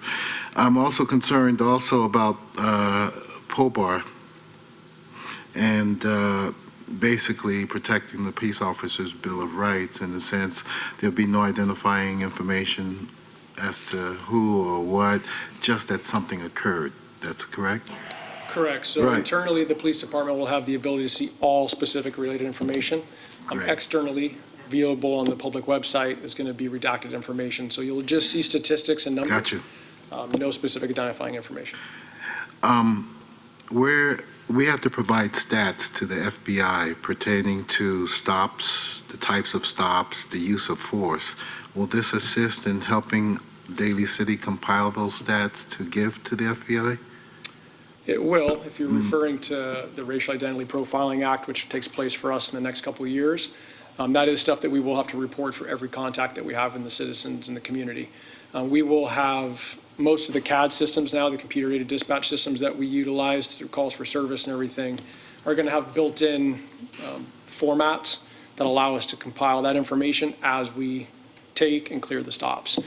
So I don't know how much specifically from this, but there will be use of force data that comes, and we do report to FBI every year on the use of force for significant injury as well. Yeah, and again, we can have so much data and so many databases. Is the whole idea is to incorporating so that old legacy systems can communicate so that we don't have to be redundant. I would hope that this is somewhat configurable and you'll be able to add your own fields that you may want to track. I think you said 151 or something like that, fields? Yeah, I think they have about 150 data points that they can Data extract. points. Yes. Okay, thank you so much. You're welcome. Any other questions? Okay.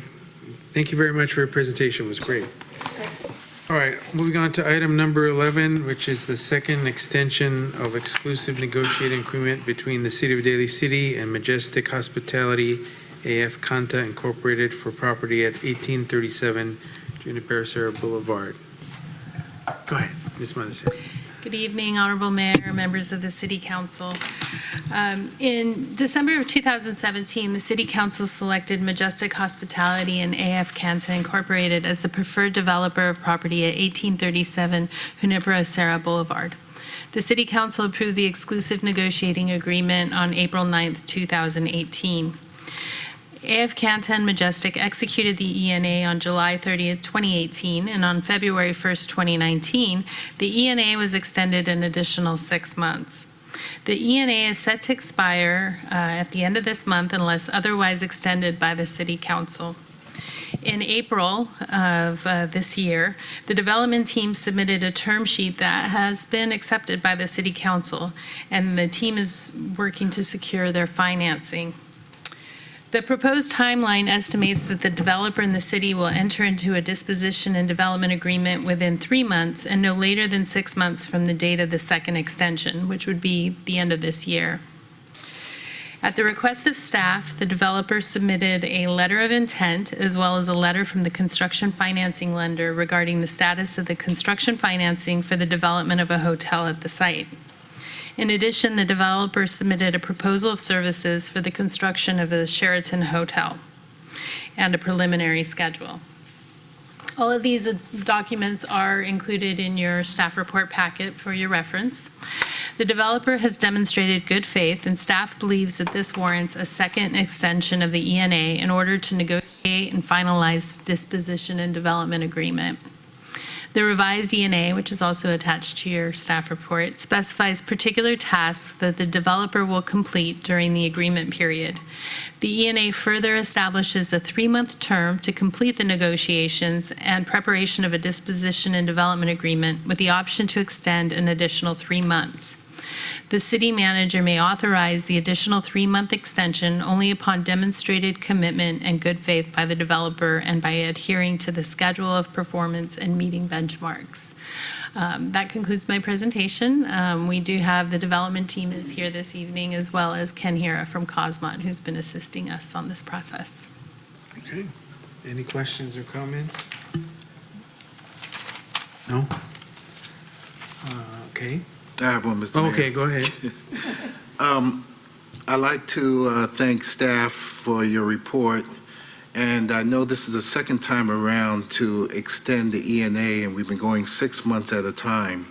I want to congratulate and commend you because we really need to get moving on this project, and to just extend it to 3 months. It can't go another 6 months, but that would require the approval of the city manager, and of course, if they meet certain milestones, it kind of lights a fire under them to keep at it. So I want to thank you so much to staff. I just wanted to make that comment. Thank you. All right, any other questions or comments? No, Mr. Mayor. All right, I have no speaker. Oh, go ahead. I do. Go I ahead. have a quick comment.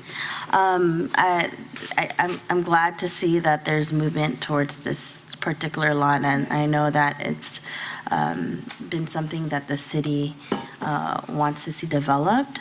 Also in agreement with Vice Mayor and how there's a timeline here that the developer has provided. Yeah, and I think that given the timing and how we could see things proceed, I do like, if, Mr. Mayor, I know that are the developers here, if they want to say something Yeah. through Go ahead. Mayor. Do you want to come up and say a few things, a few words of encouragement? Words of encouragement. Come on, Great. come on up. I remember you. Welcome back. All right. Welcome, welcome. Hi, Mayor and council members. I'm Eileen Canta with AF Canta, and Chris had to catch a flight. He couldn't wait any longer. I apologize on his behalf, and Nate's here with Marriott. So, My name is Nate Sear. I'm Vice President of Hotel Development for the West Coast for Marriott's full-service brands. Okay. Welcome. so, We're extremely excited with the project and looking forward to seeing it move forward as well. and we're excited, and it's just, it takes a while to put together a development project, and we're here to build a hotel, and we're very eager, and we can't wait to be part of the community and to have the community be part of us. So. Yeah. Well, so yeah, I mean, I can't impress upon you how eager we are to get that hotel built. It's been a long time coming, and we are keeping, obviously, close watch, and we're confident that you guys could do it. But yeah, we're eager, just as eager. We want to get this done, and so the quicker the better, the faster the better. So thank you very much. Thank you. Okay. Thank you. With that, any other questions or comments? Can I get a motion to adopt the resolution? Motion to adopt the resolution. Second. Okay, we have a motion and a second. Can I get a roll call? Ms. DiGiovanni? Aye. Ms. Manalo? Aye. Dr. Rod? Aye. Mr. Sylvester? Aye. Mr. Buenaventura? Aye. Okay. All right, that concludes our items. Now we're on to public appearances, oral communications. I don't have any speaker cards. Let me go. Oh, you have one. Come on up. Thank you, Mayor. Of course.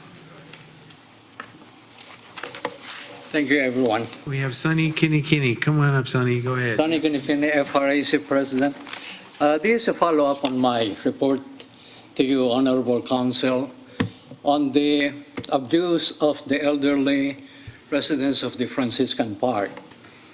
Before I came here today, I was informed by one of our homeowners that two elderly residents had been approached in their homes by two other homeowners, and they were being asked to pay the $2,500 fee that the National Cooperative Bank had been forced on them with the threat of eviction.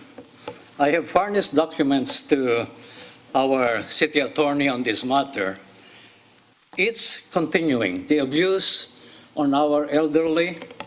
And while I'm very happy that you approved Resolution 8, supporting and respecting the rights of all community members, what I note here is that there is not any support and protection for our elderly at the Franciscan. They are valuable immigrants too. And some of them had fought in foreign wars. And I note what Vice Mayor Glenn had said. We respect everybody here. The lawyers of the National Cooperative Bank have no respect for our elderly citizens at the Franciscan. The abuse, the threat, the continuing collection of money is not stopped at all by management and by the owners of the park. And I urge police action on this. And I'm directing my message to Attorney Rose. Let's use police action on this already. These groups of homeowners do not have any license. They do not have any permit. they are violating our municipal code in relation to operating a business without any license, solicitation, and collection of money. But the main focus here is the large segment of our population are Filipino elderly. And when you introduce yourself as having come from Filipino heritage, I urge you folks, I am asking you to protect not only our Filipino elderly, but everybody in the park who is being harassed right now. And I reported this in the last meeting as the gentleman there who was urging some action. I'm not going to express any issue of frustration. I still trust in justice here. And if you folks receive a call from our residents that there's solicitation and collection of money, I hope we get police action on it. It's about time that we stop it. Okay. Our elderly are suffering every night. All right. Thank you very much. Thank you, Mr. Kinikini. All right, I have no other speaker cards, I don't think. Okay. Let me go into appointments. Any appointments?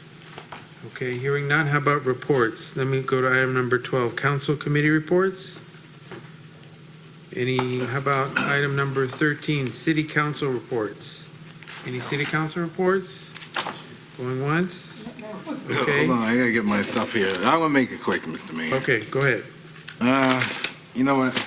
Forget it. I just want to make a comment, if I may. Go ahead. For the past few weeks, I've been posting on Facebook, and I've been getting responses back. I have to, Mr. Chu, is he still here? There, Mr. Chu.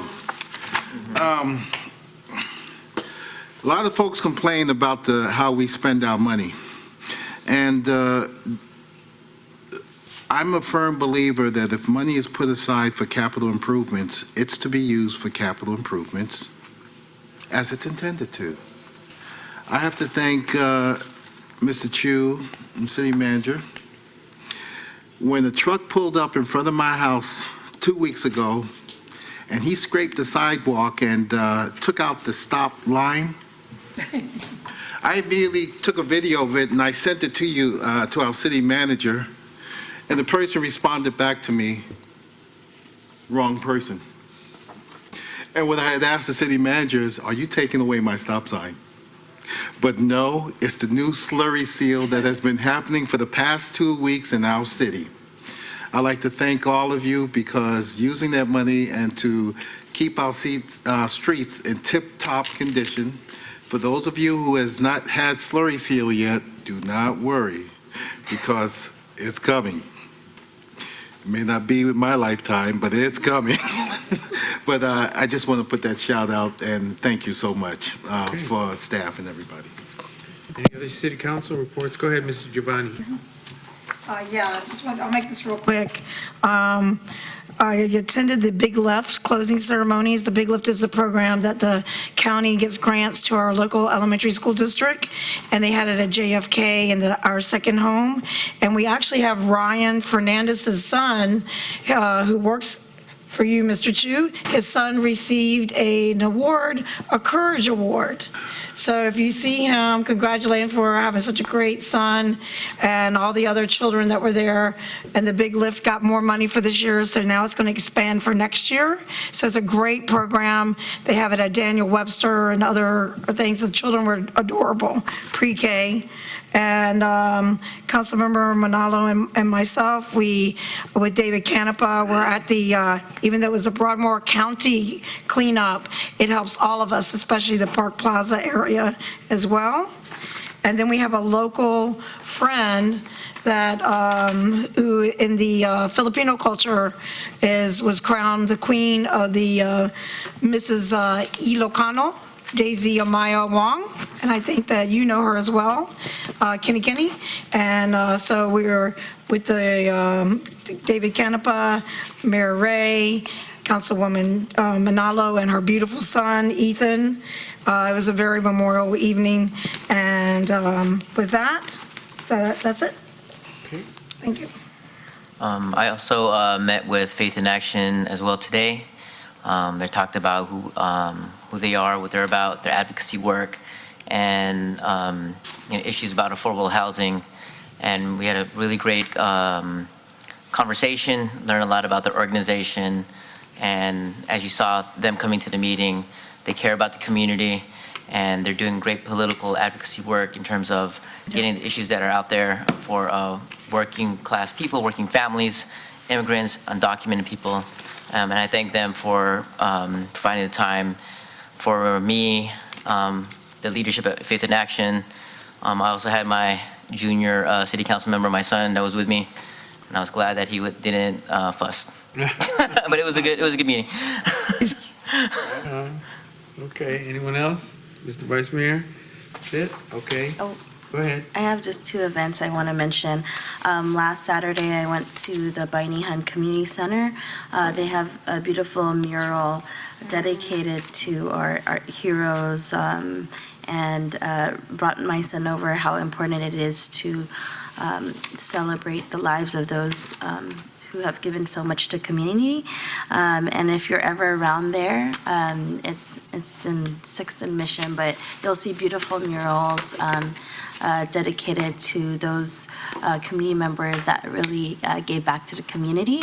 And then Undiscovered is a regional event, I would say, that highlights music. We had Jocelyn Enriquez last October. If you remember her, she is, definitely a legend, and came back to, her first appearance was in Daly City.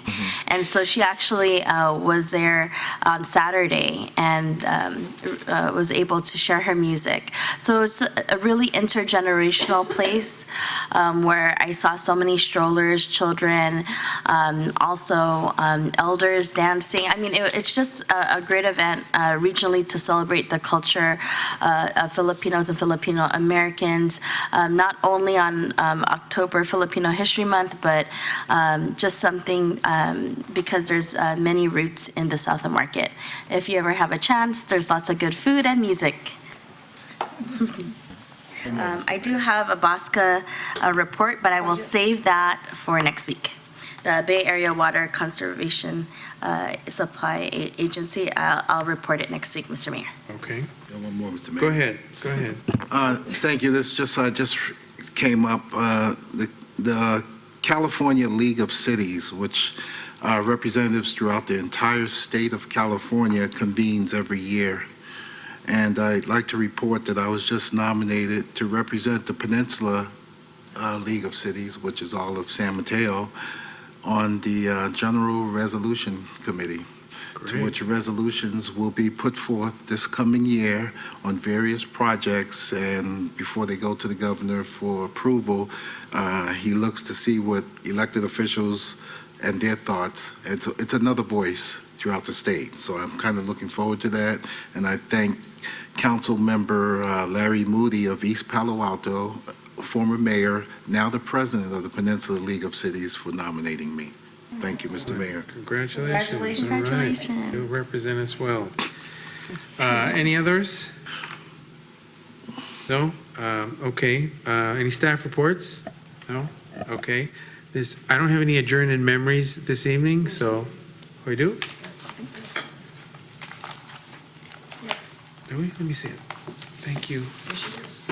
All right. We have one adjourned in memory of Balwander Singh, who is Iqbal Singh Rai Engineering Technician's brother-in-law.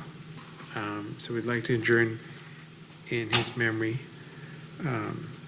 And unless there's anything else, we are adjourned. Thank you very much. We have another meeting. This is. I was about to go.